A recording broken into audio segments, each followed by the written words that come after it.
All right, so we're in here. I'm the shock exchange, of course. And this is Trump and the G. Trump sends troops to Memphis. Life comes at you fast. About a month ago, President Trump announced that he would bring troops into Washington D.C. to tamp down crime in that city. Within a day, he had signed the order to bring troops into Washington D.C. Within 2 weeks, he had the president of FIFA in D.C.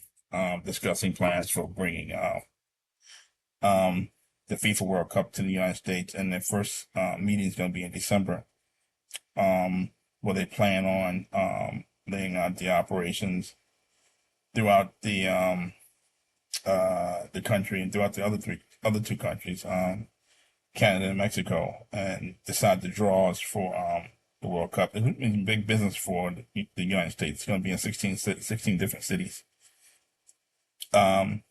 He said that once he brings troops to Washington, D.C. and bring crime down in D.C., he may consider other cities such as Baltimore, Chicago, Los Angeles, and Oakland. And people cried that these are all Democratic strongholds. He also mentioned New York. And I think most of these cities, if not all, you look at Maryland, D.C., New York, California, states. And they complain about why isn't he bringing troops to blue states? Well, he just did. We found out that from the mayor, Paul Young, Memphis Mayor Paul Young, that troops will be brought into Memphis shortly. The governor, Bill Lee, approved it. And so I'm going to play the mayor's press conference.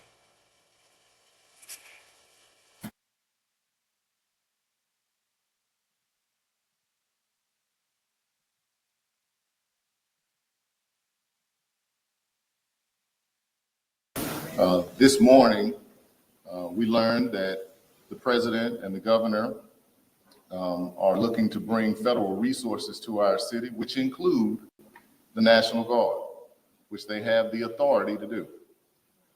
I want to be clear, I did not ask for the National Guard, and I don't think it's the way to drive down crime. However, that decision has been made.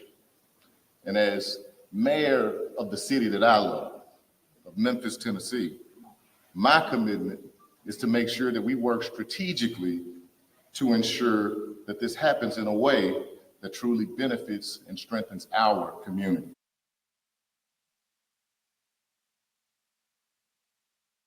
All right, so the distinction here is that Washington, D.C. is a federal city, so Trump has the power to bring troops into Washington, D.C., and he did. And Mayor Muriel Bowser is thanking the president for helping bring down crime in the toughest areas of crime in Washington, D.C. Crime is almost evaporated, from what I understand, in D.C. And he vowed to beautify D.C. and make it safe for citizens, also safe for people who want to come see the World Cup, who want to World Cup officials who will be in D.C. in December. Where Chicago and Los Angeles, he wants to bring troops to Los Angeles, also to Chicago and to Memphis. He has to get the governor's approval. California Governor Gavin Newsom didn't allow him to bring troops to Washington, D.C. Trump did anyway. A federal judge said it was illegal. However, he could keep the current troops in Los Angeles. They have 300 troops in Los Angeles right now. They could stay. And that's also one of the cities that the World Cup will be visiting, will be playing in. Governor Pritzker from Illinois said he didn't want troops in Chicago. He didn't need them. Chicago Mayor Brandon Johnson also said that there's no need for troops in Washington, D.C. He called Trump ignorant.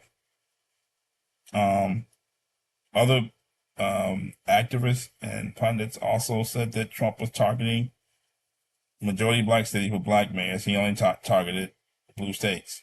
They also call him a dictator and fascist. That type of rhetoric may go away after what happened to after the conservative commentator Charlie Kirk was just shot and killed in Utah.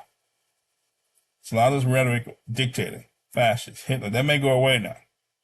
You may have to answer any claims from the president, any political moves from the president with facts and evidence, hard facts, not just rhetoric, and not just inflammatory rhetoric to maybe stoke the public, shall we say, stoke passions or emotions within the public. But again, the distinction with Memphis is that Governor Bill Lee approved the order. And there have been some rumblings about Memphis being a very dangerous city. We saw what happened to the rapper Young Dolph when he was gunned down in broad daylight over a year ago. Just seemingly for no reason.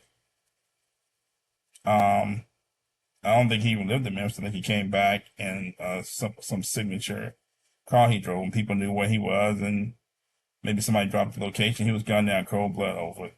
Seemed like something like a rap beef. I mean, senseless. Man had a wife and kids, small kids.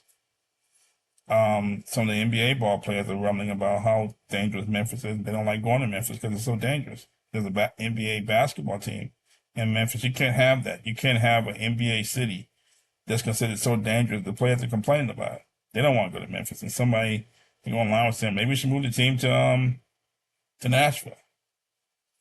And so now you have federal troops in Memphis trying to bring crime down. And again, there's been rumblings about how dangerous of a city Memphis is. And it seems like something can pop off any minute. Those are the stories I'm saying may be anecdotal, but at the end of the day, if the president can pull off what he did in Washington, D.C. and drive crime down extremely low in a very short period of time, particularly in black neighborhoods, you may have black residents thanking the president, and it also may serve as a beacon. It may put even more pressure on Chicago. The black residents in Chicago saying, even though crime statistics may be down, you can't tell it to a mother who just lost her son or lost a child that was shot during the gang violence or gun violence. It's acceptable to have on a weekend 15, 20 people shot and 4 or 5 people killed on a regular basis in Chicago. So if the president can deliver the similar results to what he did in DC, there may be even more pressure from the city of from residents in Chicago and maybe other places to bring federal troops there to bring crime down. So that's Trump and the GE. Thank you.